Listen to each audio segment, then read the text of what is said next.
Hello everyone. I was asked if I would do a little video or film of what it was like to be in the movie Silence of the North. I was young, I think. Well, my mom says I was 10. I think I was 13. I'm not sure. Anyways, I remember being a kid. We were driving home from the little town of Smith down the back road to Slave Lake. And they were filming, and they stopped our car and said that they were filming a scene. And it was so exciting because, um, I mean, really, filming, like doing a movie in our little town of Smith, about 500 people, if that.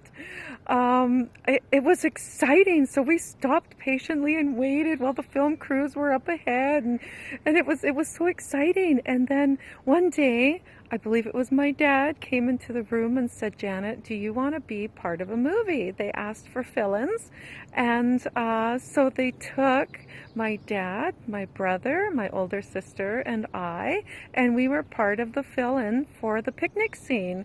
So they put us on the Greyhound buses and sent us towards Slave Lake. I believe it was 3 mornings in a row. And we were paid to do this too, but I didn't care. As a kid, I was like, oh my goodness, I was so excited.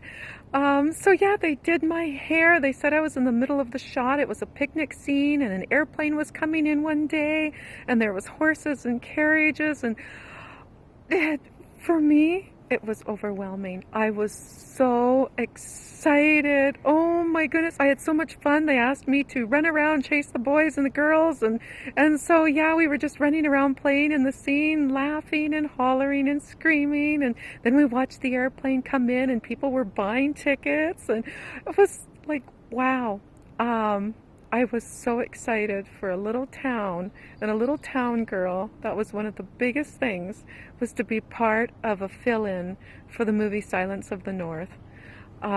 They built a little town on the river over in Smith, like a little fake town to do a whole bunch of their scenes. It was so exciting. I had so much fun. I did. And then later to be asked to be on You Gotta Eat Here the Burner was overwhelming. That was just a few years ago.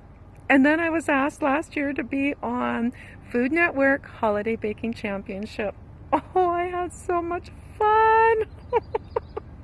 Oh my goodness, what a blast. And again, I live in a tiny little town called Malaqua, BC. The fun of being on TV.